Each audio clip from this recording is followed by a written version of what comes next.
Fala pessoalzinho, tudo tranquilo? Vamos para mais uma aula agora que eu deixei aqui gravada para vocês. Então eu vou pedir umas coisinhas para vocês. Ó. Se vocês curtirem a aula, não esquece de deixar uma curtida aí no vídeo. Se você ainda não for inscrito no canal, por favor se inscreve, que isso daí vai ser bastante importante para mim e para você. Se ativar as notificações, nota 10, melhor ainda. Se curtir muito o vídeo, posta, manda para os seus amigos, compartilha com seus amigos. E se você tiver alguma dúvida, alguma sugestão, por favor, joga aí nos comentários aí embaixo, que eu vou ter o maior prazer de responder para vocês e até gravar novos vídeos a respeito, beleza? Valeu, galera, bora pro vídeo. Então vamos lá. A gente ainda não falou sobre similaridade, né? Falando bem rapidamente aqui, porque similaridade é um negócio muito simples. Pelo menos da maneira como a gente vai ver aqui, similaridade é algo muito simples. O que acontece? Às vezes, você tem algo no seguinte sentido. Então, deixa eu pegar minha luzinha aqui. Você tem... começou aqui. Você tem um experimento, certo? Então, vamos imaginar aqui que você tem aqui, ó. Seu experimento, meu experimento vai ser um cubo aqui, ó.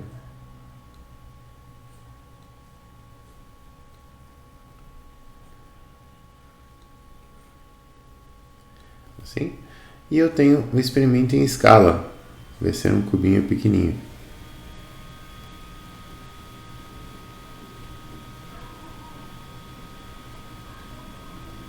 Certo? E vamos dizer que nesse experimento que eu estou inventando aqui, sei lá, passe vento por aqui, né? Meu vento é... Então passe ar com uma certa velocidade aqui, assim. Beleza? Então imagina o seguinte, imagina que você tem esses dois experimentos aqui, e eu falei assim, olha, esse experimento, isso aqui, vamos dizer assim, ó, vamos dizer que isso aqui é a escala real, melhor. E esse daqui é o meu modelo em escala.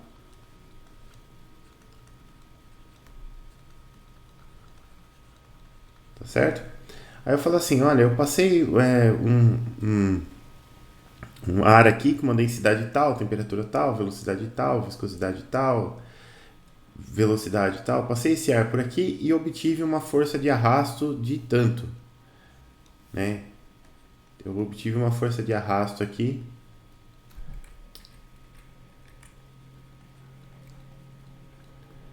de, sei lá, X. Se eu tenho uma relação de escala entre esse cubo e esse cubo, se eu digo que esse cubo aqui, sei lá, tem essa aresta aqui vai ser 3A e essa arestazinha aqui vai ser A, por exemplo, quanto que vale a força de arrasto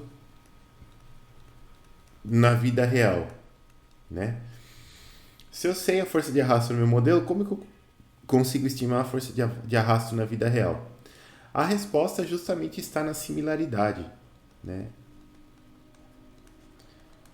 Porque aquilo que eu estava falando para vocês lá na primeira aula de análise dimensional é o seguinte: tem coisas que a gente consegue aplicar um fator de escala e tem coisas que não, né? Então, tem algumas coisas que eu consigo falar assim: olha, isso aqui, deixa eu só ver se está tudo certinho, tá? Isso aqui, essa dimensão A aqui, eu consigo aplicar um fator de escala, beleza. Agora, o ar é o mesmo ar. Não tem como eu fazer um ar 3 vezes menos denso. Um ar 3... Até velocidade você consegue mexer, mas densidade, viscosidade... Como é que eu vou fazer um ar menos viscoso? Não tem como. Né? Então, como que eu correlaciono essas coisas aqui, essas forças? A similaridade, ela diz o seguinte. Lembra que lá na análise dimensional a gente encontrou os grupos π adimensionais para cada experimento? Então vamos dizer que esse grupo aqui, ele tinha, esse experimento aqui, ó, ele tem os grupos adimensionais π1, π2 e π3, por exemplo, certo? E vamos dizer que este outro aqui, se eu fizer a mesma análise dimensional, eu vou ter os mesmos grupos adimensionais. Então eu vou ter os mesmos π1, π2 e π3. Opa, π3.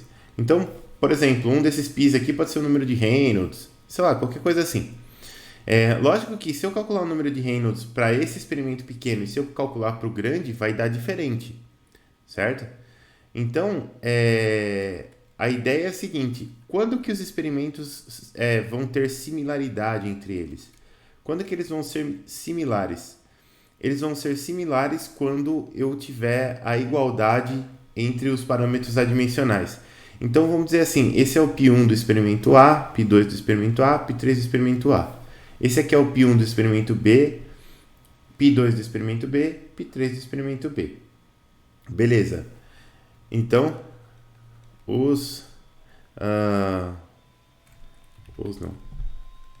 as situações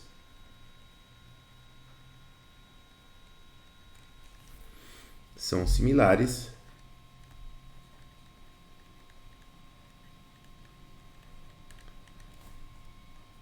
se π1A é igual a π1B. Nossa, esse π aqui isso é uma porcaria. π1B. π2A é igual a π2B. E π3A é igual a π3B. Beleza. É só isso. Então eu vou calcular os grupos adimensionais, vou substituir os parâmetros das duas situações, né, no modelo escala e no modelo real. E se eu estou dizendo que as situações são similares, então os grupos adimensionais têm que ser iguais. Vamos resolver um exemplo para ver se isso é verdade, né? Para verificar isso aqui. Então, olha só. Deixa eu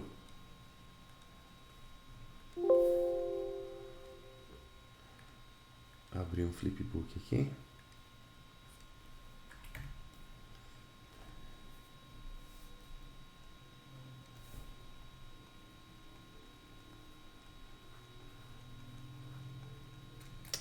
O 2.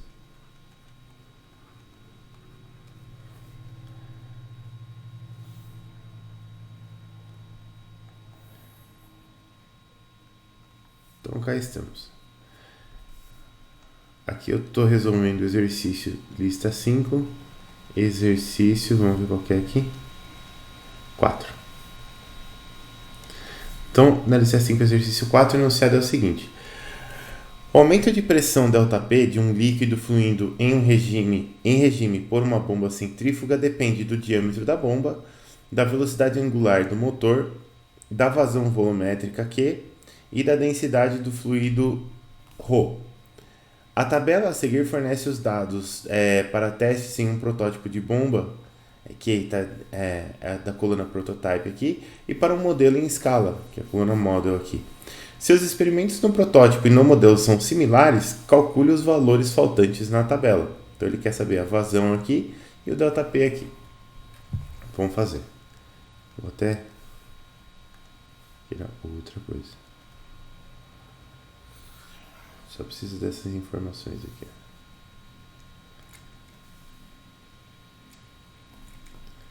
A ferramenta era tão boa, agora está tão lenta.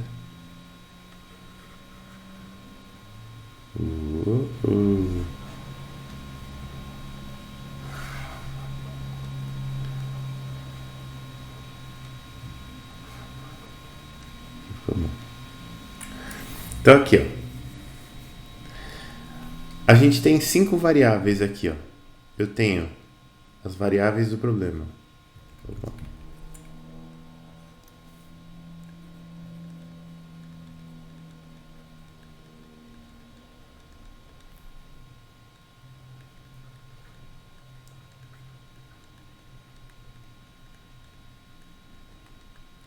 Eu tenho ΔP.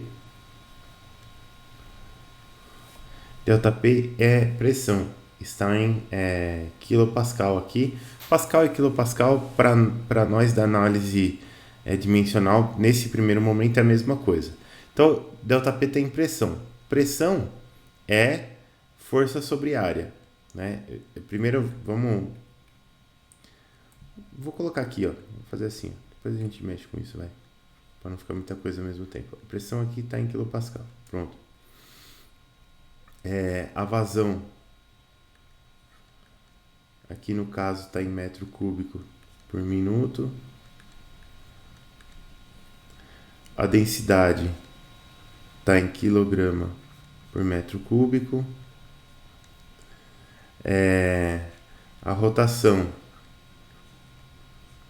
nossa, errei tudo, está em radianos por segundo. E o diâmetro está em milímetros. Aqui. Para resolver esse problema, a primeira coisa que eu tenho que fazer é encontrar os grupos adimensionais, né? Então a gente vai encontrar os grupos adimensionais aqui. Eu particularmente gosto de usar para esse tipo de problema o MLT, né? Eu acho que é mais intuitivo. Mas se você quiser usar o sistema de unidades FLT, fique tranquilo. Então, vou colocar aqui, ó, usando MLT. Então, o nosso ΔP, ele é algo que está em unidade de pressão. Pressão é força por área, né? Então, é força por comprimento ao quadrado. Força é Newton, que é quilograma metro por segundo ao quadrado. Então, a gente tem quilograma, que é massa, metro, que é comprimento, por segundo ao quadrado. Isso aqui é força, dividido por área, que é 1 dividido por comprimento ao quadrado. Então, pressão vai ser M sobre LT ao quadrado. Beleza. Isso é uma unidade de pressão. Vazão é metro cúbico por minuto, né? Então, a nossa vazão aqui, ela vai ser metro cúbico, então, comprimento ao cubo por minuto, que é tempo. Densidade, quilograma por metro cúbico. Então, a minha densidade, ela vai ser quilograma, que é massa, por metro cúbico. L ao cubo. Rotação. Rotação é mais complicadinho, porque rotação está em radiano por segundo. Como que eu meço o ângulo, pessoal? Ângulo em radiano. O ângulo em radiano é comprimento de arco dividido pelo comprimento do raio. Então, a gente tem comprimento por comprimento. Então, quando eu tenho radiano, né? Só para a gente observar aqui. Vamos fazer assim, ó. Em termos de unidade, vamos colocar assim, ó. Cuidado. Cuidado.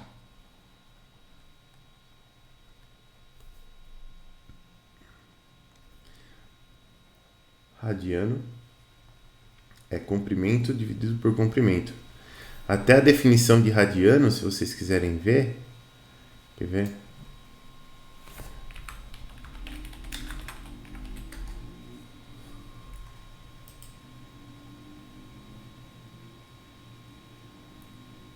Aqui, ó. Radiano é metro que multiplica metro a menos 1. Ó. 1 radiano é o ângulo definido em um círculo por um arco de circunferência com o mesmo comprimento que o raio do referido círculo, né? Então, ou ele é a razão do comprimento de um arco e o seu raio, tanto faz. Então, radiano é metro dividido por metro. A unidade de ângulo é metro sobre metro. Que é 1.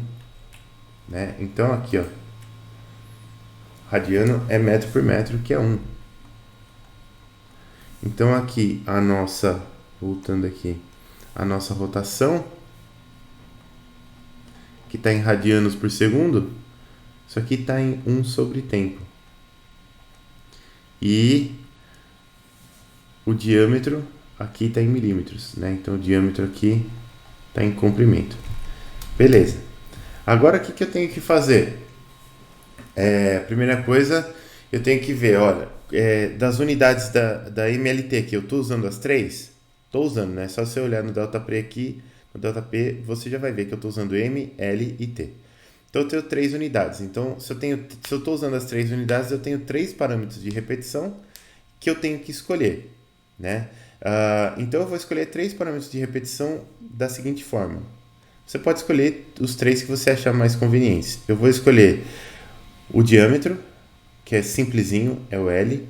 Eu vou escolher a frequência, que é simplesinho, que é 1 sobre T também. E eu vou escolher o meu ΔP, aqui, ó. Que é... eu poderia escolher o Rho também, acho que eu vou escolher o Rho, melhor. Porque ele tem a massa e ele é mais simples, né? Então eu tenho que escolher 3 parâmetros de repetição que sejam os mais simples possíveis para facilitar minha conta, mas você pode escolher 3 quaisquer, desde que, se eu juntar os 3, eu explore as 3 unidades. Então eu tenho aqui M, 1 sobre T e L. Então com o diâmetro eu explorei o L, com o ômega eu explorei o T, e com o Rho eu exploro o M e o L que eu já havia explorado anteriormente. Tudo bem. Então esses 3 aqui são os meus parâmetros de repetição, certo? Então eu vou definir o meu grupo π1. Meu grupo π1, como que ele se comporta? Ele é assim, ó. Rho elevado a A, ômega elevado a B, diâmetro elevado a C, que multiplica um dos outros 2 parâmetros que sobrou. Aqui eu tenho o ΔP e tenho o Q. Eu vou começar com o ΔP. Então isso daqui é igual a M elevado a 0, L elevado a 0, T elevado a 0. Vamos explorar isso daqui. π1 é igual a Rho. Rho é M sobre L ao cubo, elevado a A. Ômega elevado a B. Então, 1 sobre T elevado a B. Diâmetro elevado a C. Então, L elevado a C. ΔP elevado a 1. Então, ΔP é M sobre LT ao quadrado. Isso aqui tem que ser igual a M elevado a 0, L a 0, T a 0. Bom, e aí? E aí que eu tenho que sair multiplicando todo mundo desse lado aqui para comparar com os expoentes que vão acontecer aqui do outro lado. Então, M. Para o M, o que eu tenho? Eu tenho M elevado a A. Então, vou ter A aqui. Aqui eu não tenho M, aqui eu não tenho M. Mais 1. Igual a 0. Daqui a gente tira que A igual a menos 1. Beleza. Depois eu tenho do L. Eu tenho menos 3A, porque o L está ao cubo e ele está embaixo aqui. Então, menos 3A mais C menos 1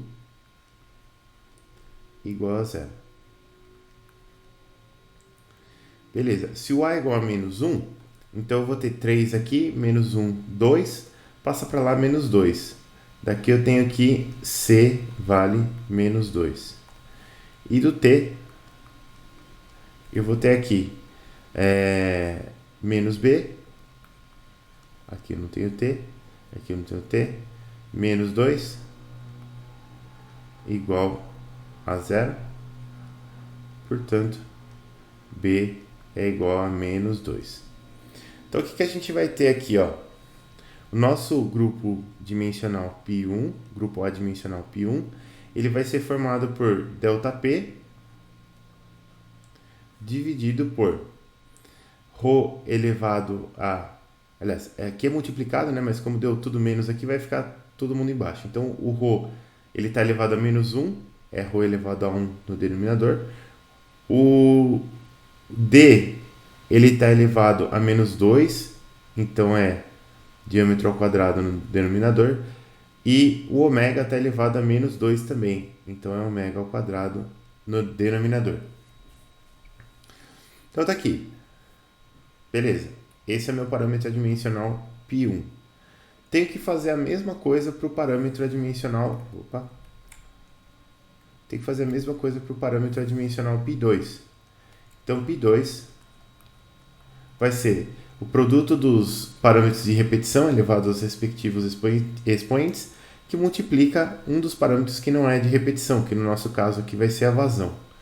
Então, a gente vai ter Rho elevado a A ômega elevado a B, D elevado a C, que multiplica Q é igual a M elevado a zero, L a zero, T a zero.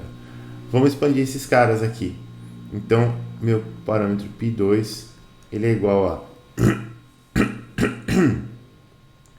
densidade, que é massa por comprimento ao cubo, elevado a A, velocidade, que é 1 sobre T, elevado a B, velocidade angular, né? Por isso que é 1 sobre T.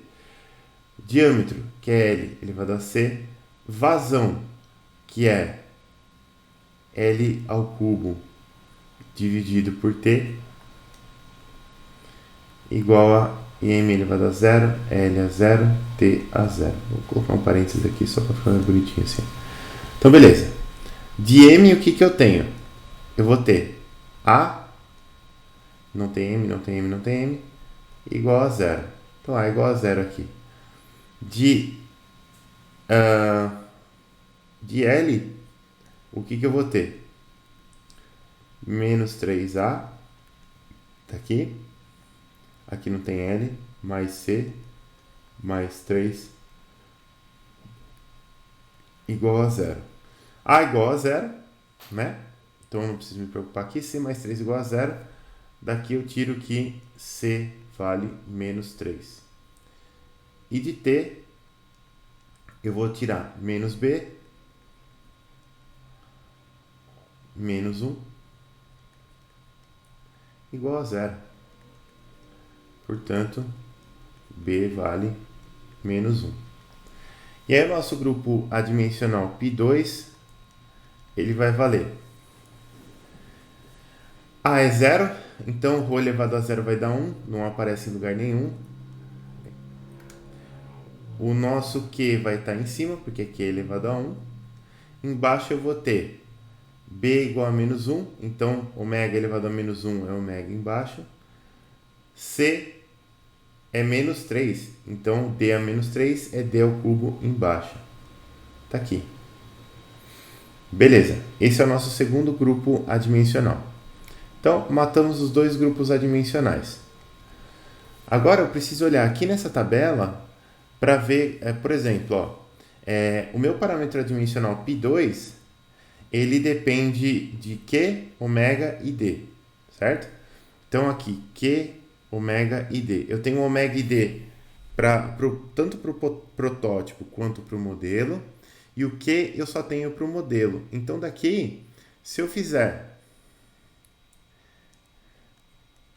π2 do protótipo é igual a π2 do modelo, eu vou encontrar a relação entre protótipo e modelo para a vazão, né? Então vamos lá. π2 do protótipo aqui, ó. π2 vai ser vazão. E aqui, ó, desde que dos dois lados eu esteja na mesma unidade, eu não preciso fazer conversão de unidade nenhuma. É só trabalhar na mesma unidade para as duas grandezas aqui. Então eu tenho milímetro, radiano por segundo, quilograma por metro cúbico, metro cúbico por minuto e quilopascal. Então é só trabalhar com os números aqui e a unidade vai sair a mesma dos dois lados. Então, ó, π2 do protótipo é Q do protótipo, que é 800 kg por metro cúbico, dividido por ômega, que é 183, que multiplica diâmetro ao cubo. O diâmetro é 150 aqui, certo? Então, 150 ao cubo. Isso aqui vai ser igual ao π2 do modelo. π2 do modelo.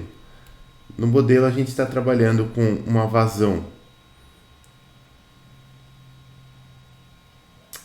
Ai, gente, desculpa. 800 aqui eu peguei da densidade. A vazão aqui era Q do protótipo, né?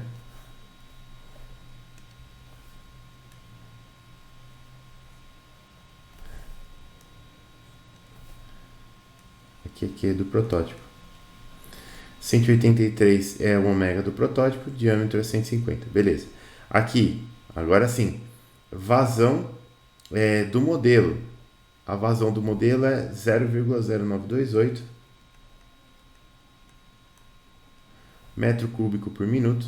Embaixo eu tenho rotação, 367 radianos por segundo. Diâmetro, 50 milímetros ao cubo. Se eu jogar esse 183 vezes 150 ao cubo multiplicando para o outro lado, eu vou achar QP. Vamos fazer.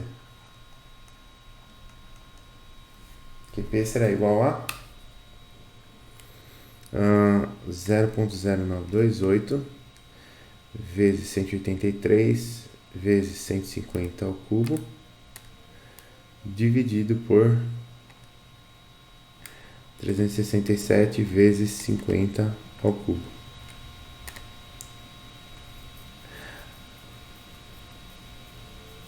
Vou fazer de novo para ver se eu não fiz nenhuma conta errada. 0,0928 vezes 183 vezes 150 ao cubo dividido por 367 vezes 50 ao cubo. Beleza. A vazão aqui deu aproximadamente 1,2494 metros cúbicos por minuto.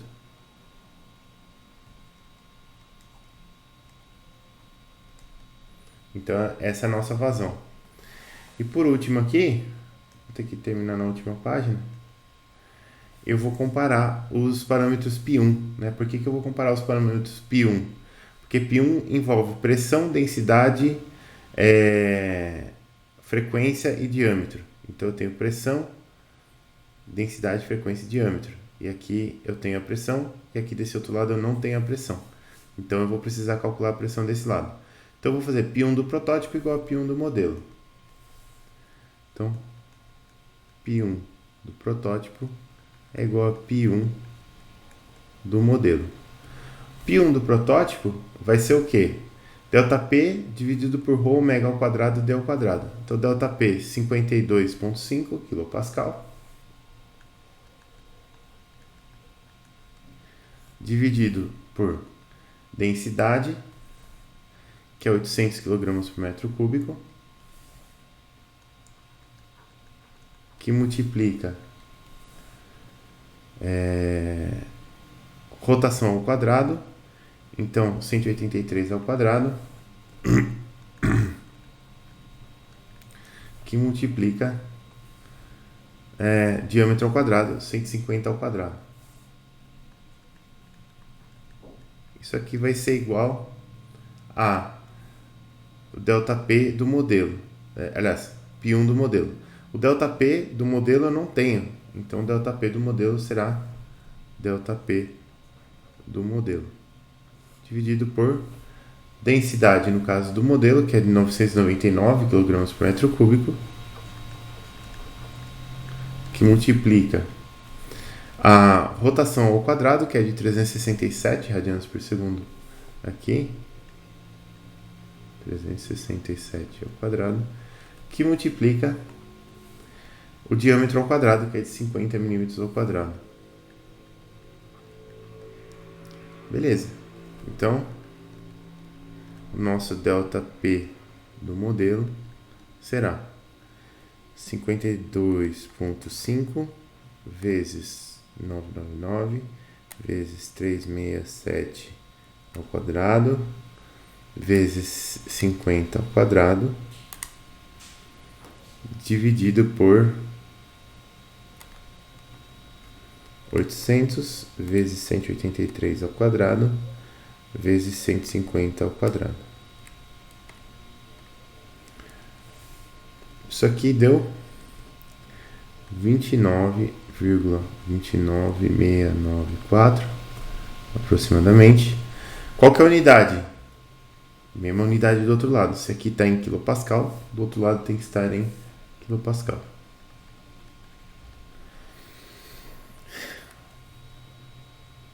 Então é isso, pessoal. Então, se você consegue igualar os grupos dimensionais por entender que os experimentos são similares, apesar dos fatores de escala serem diferentes, você consegue pegar uma característica em um experimento e calcular essa característica em outro experimento.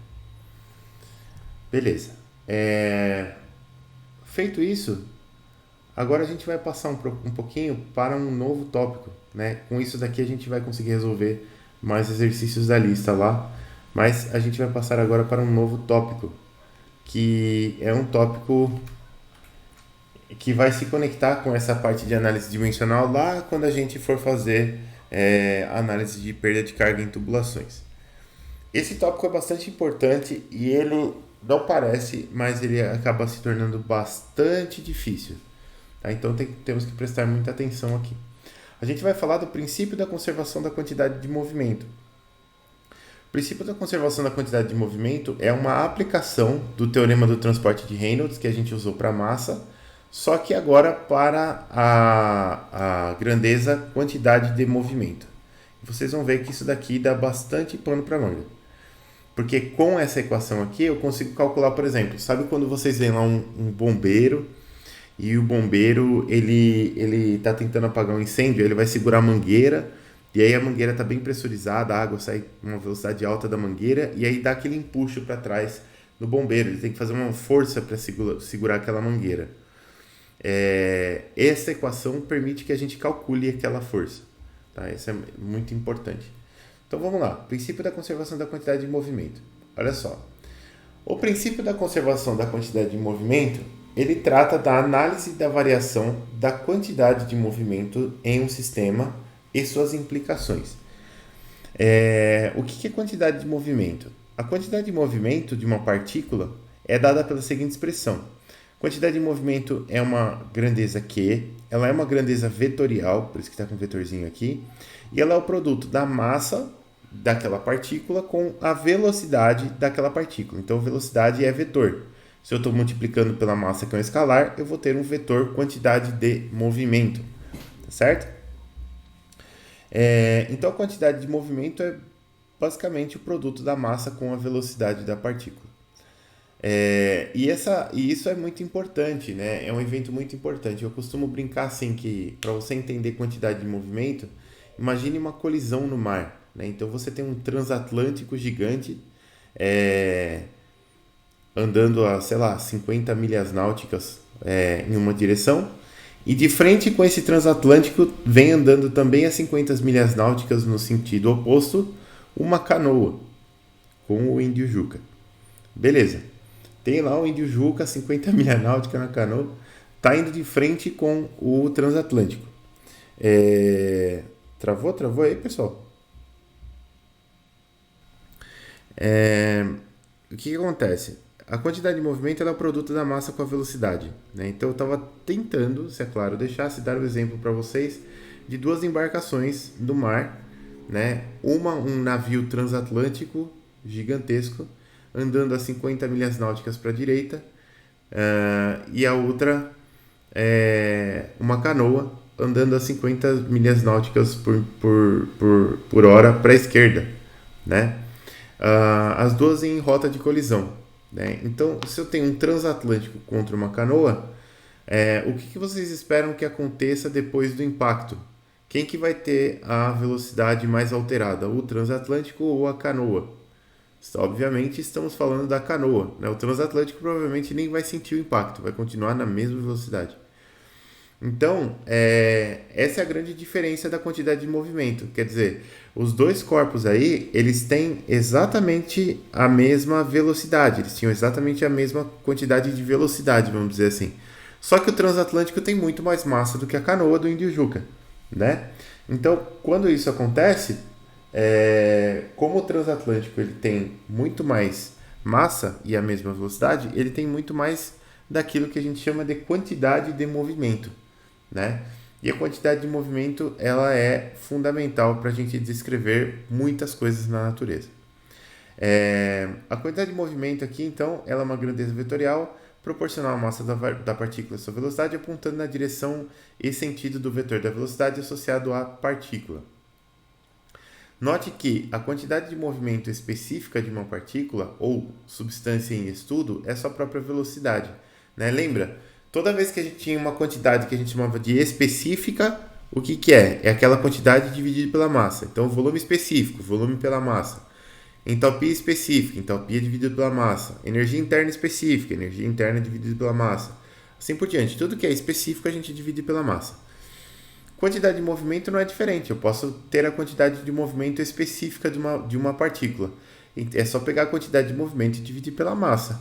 Isso é a mesma coisa que massa vezes velocidade sobre massa, que é igual a velocidade. Só puxa vida. Que interessante. Ah, meu olho. E sendo então a quantidade de movimento uma quantidade proporcional à massa, ela é portanto uma quantidade extensiva e pode ser estudada através do teorema do transporte de Reynolds, né, que a gente chama de TTR aqui. Então, o que a gente sabe, né, sobre o teorema do transporte de Reynolds? A gente precisa de uma quantidade específica e a gente precisa da variação da quantidade intensiva, que gera aquela quantidade extensiva, no tempo. Eu preciso do dq dt, né? Então, a quantidade de movimento específica a gente já tem, a gente já possui, e ela é a própria velocidade. Agora, a variação da quantidade de movimento no tempo de um sistema, como que eu calculo isso? Bom, da mecânica clássica, a segunda lei de Newton vai dar essa variação para a gente, né? A forma correta de a gente enunciar a segunda lei de Newton não é força igual a massa vezes aceleração, pessoal. A segunda lei de Newton ela é enunciada da forma força é igual à variação da quantidade de movimento, né? E faz todo sentido no mundo. Imagina só, nos dois navios lá, o que eu quero fazer? Eu quero, no fundo, eu quero variar a quantidade. Se eu aplicar uma força naqueles navios, eu vou variar a quantidade de movimento deles. Todo mundo concorda que para variar a quantidade de movimento da canoa ou para variar a velocidade da canoa, eu tenho que aplicar uma força muito menor, porque a massa é menor. E já para variar a velocidade do navio, eu tenho que aplicar uma força muito maior, porque a massa é muito maior. As velocidades são iguais, mas a massa é muito maior. Então, a segunda lei de Newton ela diz exatamente isso, que a força somatória de todas as forças que atuam sobre um corpo é proporcional, na verdade é igual à variação da quantidade de movimento daquele corpo. Essa é a segunda lei de Newton original. Isso aqui é muito bom porque você pode ter alguns corpos onde a massa do corpo também varia, né? Se você vê, quantidade de movimento é massa vezes velocidade. A derivada de massa vezes velocidade é a derivada da massa vezes a velocidade mais a massa vezes a derivada da velocidade, né? Massa vezes a derivada da velocidade é a aceleração, só que ela é só uma parte da fórmula e a outra parte da fórmula ela acontece para corpos onde você tem variação da massa, né? Porque a outra parte é variação da massa que multiplica a velocidade, né? Então, se a massa não varia, esse termo é zero. Mas a gente vai estudar, inclusive, problemas onde a massa varia, né? E a gente vai conseguir calcular isso aqui. Um problema muito típico de variação de massa é o lançamento de foguetes, né? Você vai queimando o combustível do foguete e você vai lançando esse combustível do foguete para trás, então a massa dele varia, né? E ele tem uma força de empuxo lá devido só a essa variação de quantidade de movimento através do despejo dessa massa. Então, beleza. Agora eu tenho a quantidade de movimento específica, que é a velocidade, e a variação da quantidade de movimento, que é a somatória de forças. Agora eu consigo substituir tudo isso daqui no meu teorema do transporte de Reynolds, né? Então, o teorema do transporte de Reynolds está aqui, ó. Variação de uma quantidade extensiva genérica n, ela é a variação de uma quantidade, da quantidade específica associada a esse n, que multiplica a densidade, que multiplica o volume, né? Aqui é a variação dessa integral, mais a integral na superfície de controle da quantidade específica de novo, que multiplica a densidade, que multiplica V dA. Esse teorema que a gente já estudou esse teorema, né? A gente já viu como ele era formado quando a gente fez lá o estudo da equação da conservação da massa, né? Mas basicamente você tem a variação de uma quantidade no sistema, né? De uma quantidade de qualquer coisa que seja intensiva no sistema. Então, por exemplo, massa vai ser uma quantidade intensiva para esse sistema, enfim. E aí você está fazendo o balanço. Lá a gente fazia o balanço da massa. Então a variação da massa do sistema, que naquele caso era zero, era igual à variação da massa, da quantidade de massa dentro do volume de controle, mais o fluxo de massa pelas superfícies de controle. Aqui a gente vai ter a variação da quantidade de movimento, vai ser igual à variação da quantidade de movimento dentro do volume de controle, mais o fluxo de quantidade de movimento pelas superfícies de controle. E essa variação da quantidade de movimento a gente sabe que é a força, né? A somatória de forças. Se eu substituir tudo aquilo lá que a gente acabou de ver sobre equação, sobre quantidade de movimento, aqui nessa equação, nesse teorema do transporte de Reynolds, o que a gente vai ter? A gente vai ter isso aqui, ó. O N vai ser a quantidade de movimento, o eta vai ser a quantidade de movimento específica, que é a velocidade. Substituindo tudo lá, eu vou ter variação da quantidade de movimento no tempo, que é a somatória de forças, é igual a isso tudo que está aqui do lado. Ó. Então, só substituindo, a gente tem esta equação aqui, que é uma equação que a gente chama de equação da variação da quantidade de movimento, ou equação da conservação da quantidade de movimento, tá? Então eu vou ter aqui algo assim, ó, somatória das forças, a gente já vai ver que forças são essas e onde elas estão, é igual a variação no tempo da integral de volume de ρVdA mais a integral de superfície de controle de VρVdA. É um pouquinho parecido lá com a equação da conservação da massa, só que tem uns V's a mais aqui dentro, né? Na equação da conservação da massa, a gente só tinha a integral de ρ dV e aqui a integral de ρ VdA. Tem uma velocidade a mais aqui, uma velocidade a mais aqui, e aqui do outro lado, na equação da conservação da massa era zero, agora é somatória de forças, né?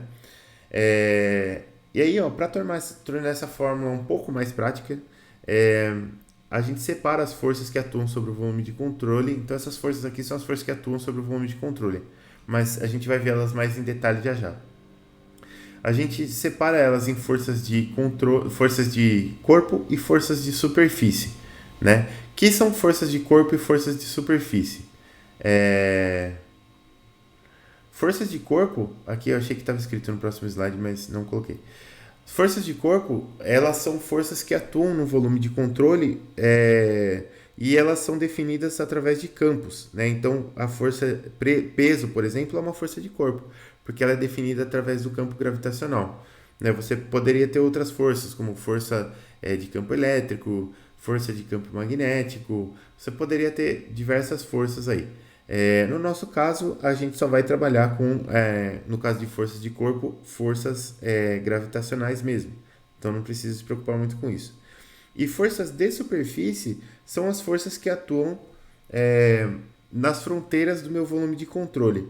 Aí você pode perguntar, mas que força que atua na fronteira do seu volume de controle?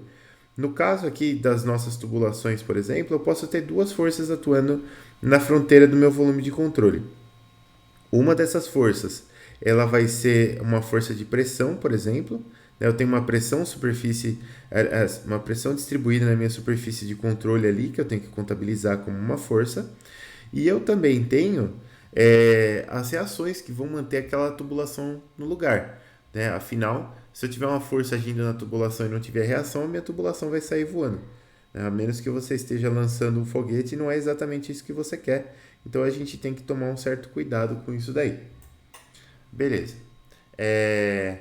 E repara que essas equações aqui, ó, elas estão todas na forma vetorial, tá? É um pouco diferente das equações que a gente tinha lá na equação da conservação da massa, porque lá a gente definia o volume de controle não é nem pela definição, mas vamos lá. Quando eu tinha a equação da conservação da massa, eu tinha um produto escalar aqui entre dois vetores, então isso aqui me dava um escalar, e eu tinha um escalar dentro dessa integral aqui. Então isso aqui era tudo escalar. Era somatórias lá, balanço de vazões lá que a gente fazia.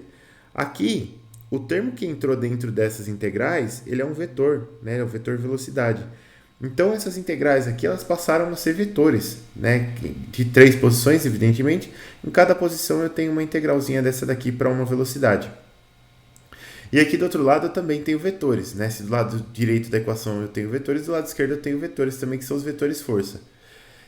Então eu posso dividir essa equação aqui em três equações, uma para cada direção. Eu posso dividir ela para equação na direção x, e aí eu perco o vetor aqui, esse outro vetor aqui ele continua, mas VDA aqui ele vai ser um produto escalar, então isso aqui vai me dar um escalar também. Então eu vou ter uma equação da conservação do movimento na direção x, uma equação da conservação do movimento na direção y e uma equação da conservação do movimento na direção z. A gente vai ter essas três coisas aí. Beleza. Algumas observações aqui, ó. Nesse caso, que é o caso do uso dessa equação aqui, a boa definição do volume de controle ela é essencial para a solução dos problemas, né? Se você definir uma superfície de controle com uma inclinação esquisita ali, vai ficar bem difícil resolver. E aí, apenas a prática na análise de problemas será capaz de elucidar a forma de utilizar essa equação corretamente.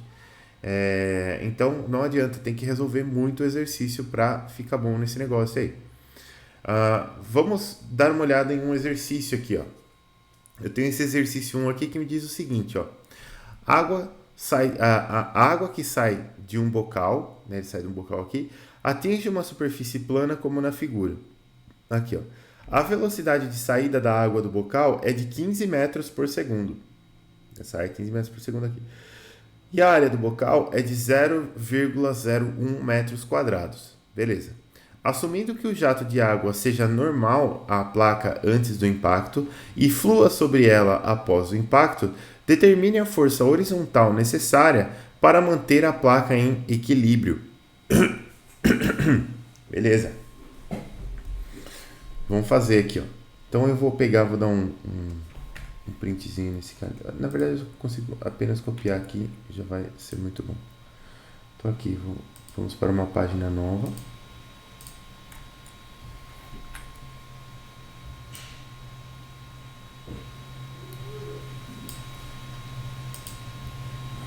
E aqui a gente vai resolver. Perdi minha caneta cheia. Exercício 1 da aula. Né? Então ele fala aqui que a velocidade, vou dizer melhor aqui, a intensidade desse vetor V aqui é de 15 metros por segundo. E eu vou ter uma área desse bocal aqui. Essa área é igual a 0,01 metros quadrados. Beleza. Vamos assumir a densidade da água aqui, que a gente vai precisar, igual a 999 kg por metro cúbico. Repara que, para um problema como esse aqui, o volume de controle não me parece tão óbvio, né? Então eu vou copiar essa figura aqui, vamos deixar ela um pouco maior aqui, ó. E a gente vai redefinir aqui o volume de controle. Esse jato aqui, ó, quando ele sai aqui do meu bocal, a gente sabe exatamente a área e sabe exatamente a velocidade. Depois eu não sei o que acontece. Pode ser que esse jato aqui, ele faça alguma coisa assim, por exemplo. Sei lá. Vou colocar umas linhas de fluxo aqui, ó. Aqui.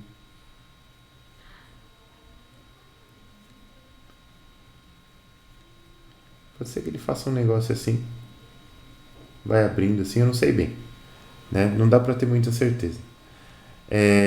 O ponto que eu tenho mais certeza é o quê?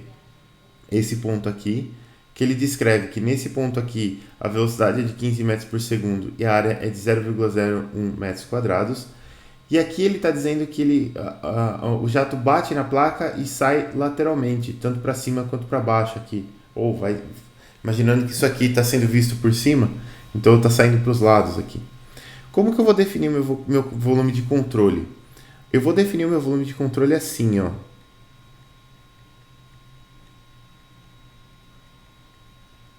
Aqui. Aqui. e aqui. Beleza. Então eu sei que eu tenho uma água entrando aqui, né? Nesse ponto da entrada do volume de controle eu conheço ela. E aqui na saída do volume de controle a gente está imaginando que essa água sai paralelamente à placa, né? Porque é dito isso lá no enunciado. Então, aqui, ó, vai sair assim. Ó. A nossa hipótese, então, é que a velocidade na entrada aqui seja uma velocidade que tem essa cara aqui. Vamos fazer ela de pretinho aqui para ficar mais legal. Essa seja a minha velocidade na entrada. E na saída, eu tenho uma velocidade perpendicular aqui, ou paralela à placa. Assim.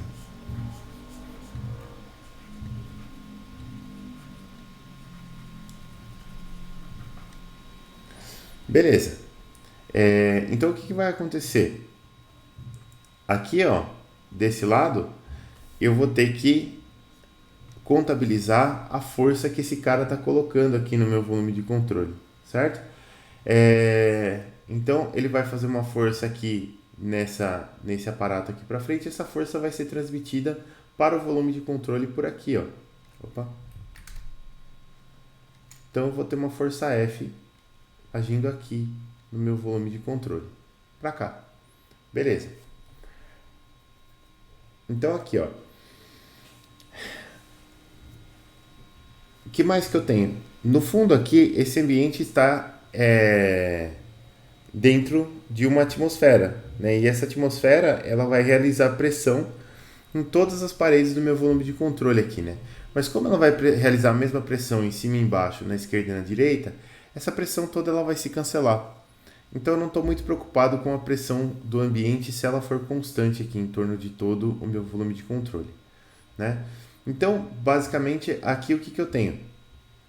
Eu tenho uma entrada de água aqui, saídas de água para cá e uma força aqui.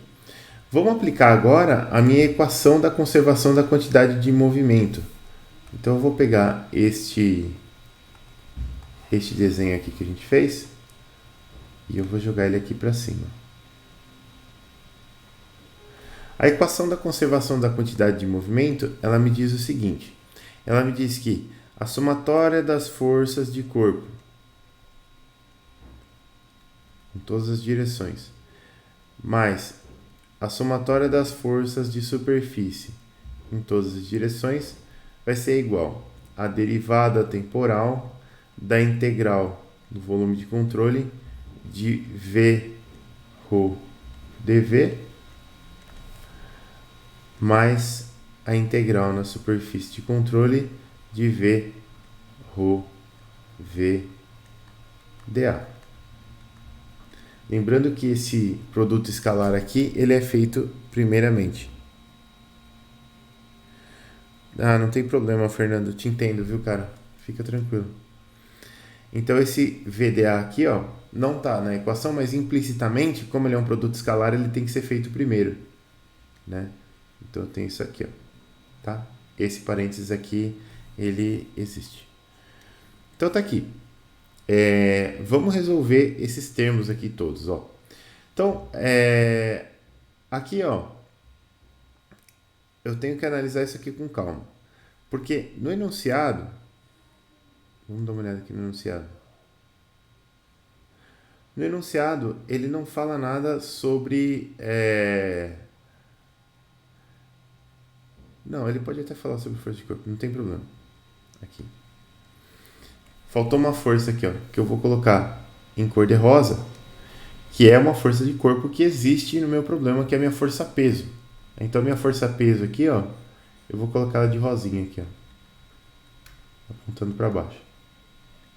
Força peso, tá?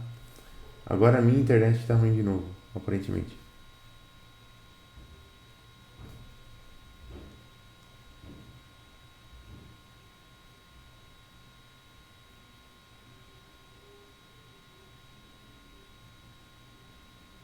Eu não posso enviar mensagem porque não sou membro do chat. Meu Deus, cara, esse Teams tá louco, velho. Vocês estão me ouvindo bem, pessoal? Ou tá difícil aí?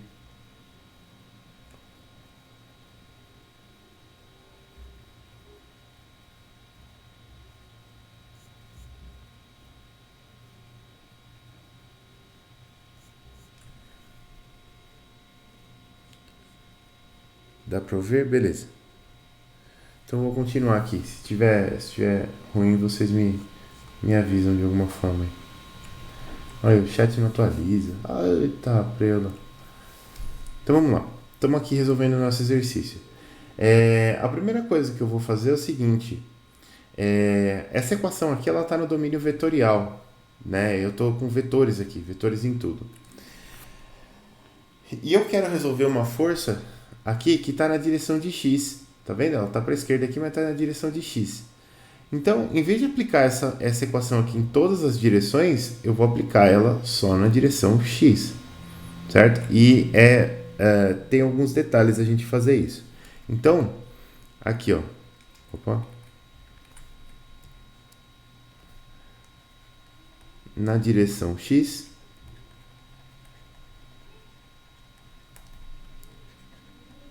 o que a gente vai ter? Somatória das forças de corpo em x mais somatória das forças de superfície em x é igual a variação no tempo da integral. Nossa, esse tempo aqui serve mais com cara de A do que de T. Da integral no volume de controle de Vx ρ dv mais integral na superfície de controle de Vx ρ v dA.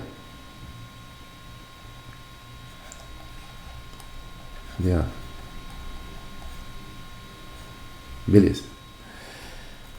Vamos resolver esse cara aqui, ó. Então, somatória das forças de corpo em x. A minha força de corpo é a força peso. E a força peso, ela está na direção y, certo? Na direção de x aqui, eu não tenho nenhuma força peso, eu não tenho força magnética, eu não tenho força de campo elétrico, eu não tenho nada. Então, aqui, ó, somatória das forças de corpo em x é zero, porque o peso só atua em y. Somatória das forças de superfície em x. Eu não tenho nenhuma pressão em nenhuma superfície aqui em x, então não precisa entrar com a pressão, mas eu tenho essa força F aqui, ó. Essa força F, ela atua sobre a minha superfície do volume de controle e ela está apontando para a esquerda, enquanto o meu eixo x aponta para a direita. Então, esse termo aqui, ó, somatória das forças de superfície em x, vai ser a força F apontando para o sentido negativo de x. Então, eu vou ter aqui menos F. Beleza. Essa integral aqui, ó, da derivada no tempo da velocidade da integral de Vx ρ dv, como que eu represento essa integral aqui? Como que eu olho para essa integral aqui? Você tem que olhar mais ou menos da mesma forma que você olhava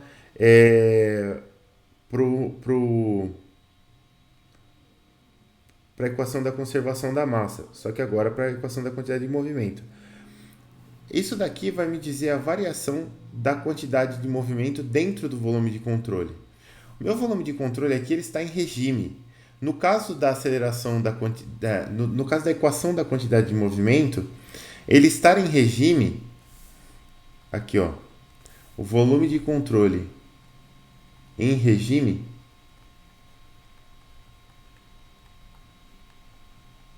significa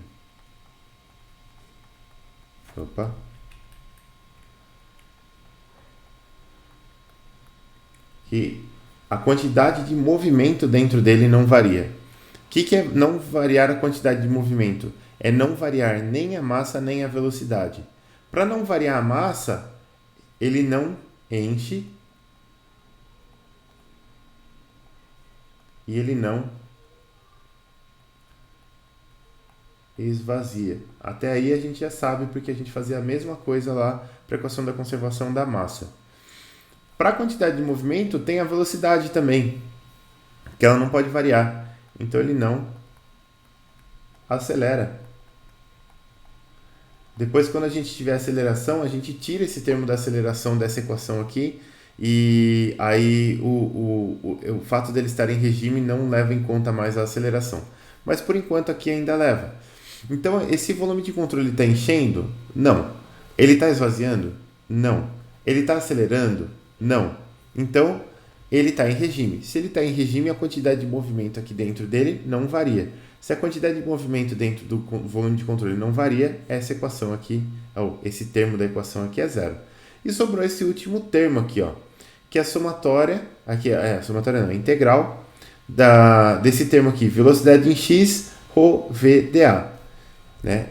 Esse termo aqui, vou até usar o azulzinho aqui, ó, para puxar ele para cá. Podia ter feito por cima, né? Ai, bobagem. Esse termo aqui, ó, ele é calculado da seguinte forma. Eu tenho, em todas as superfícies de controle aqui, eu vou ter integral de velocidade em x na superfície 1, ρ na superfície 1, v na superfície 1, dA na superfície 1, mais para a superfície 2, para a superfície 3, mesma coisa, né? Para todas as superfícies. Isso aqui o que é? Isso daqui é vazão de quantidade de movimento para dentro e para fora do volume de controle através da superfície de controle. E aqui a gente está vendo essa quantidade de movimento na direção x. Então, como que eu calculo isso daqui? Eu calculo assim, ó. Primeiro, eu começo pelo termo VDA, tá certo?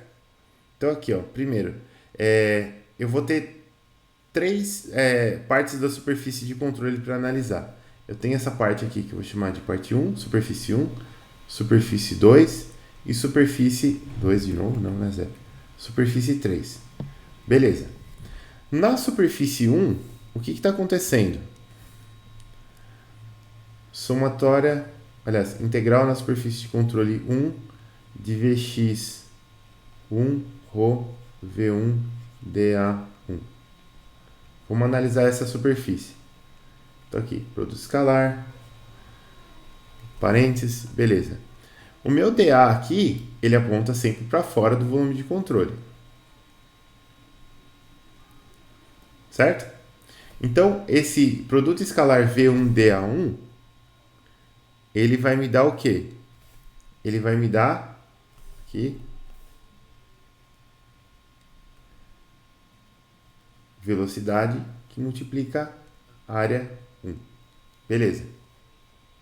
A densidade que está aqui vai continuar aqui.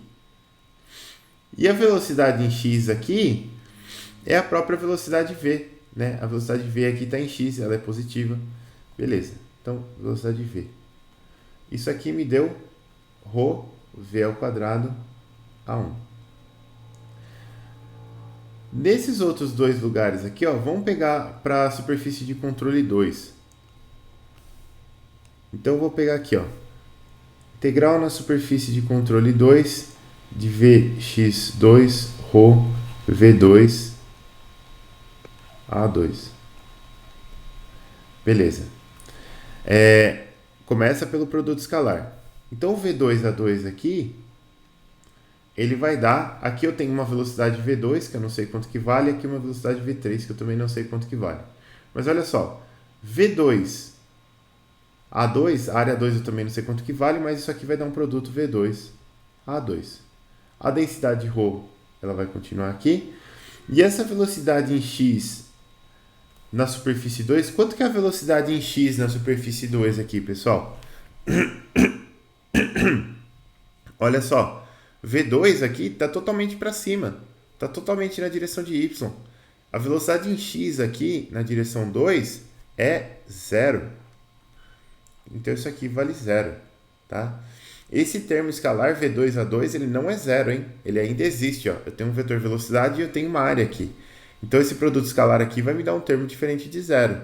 A densidade continua aqui, mas a velocidade em x nessa superfície aqui é 0. Então, eu não tenho nada aqui. Mesma coisa para a superfície 3, né?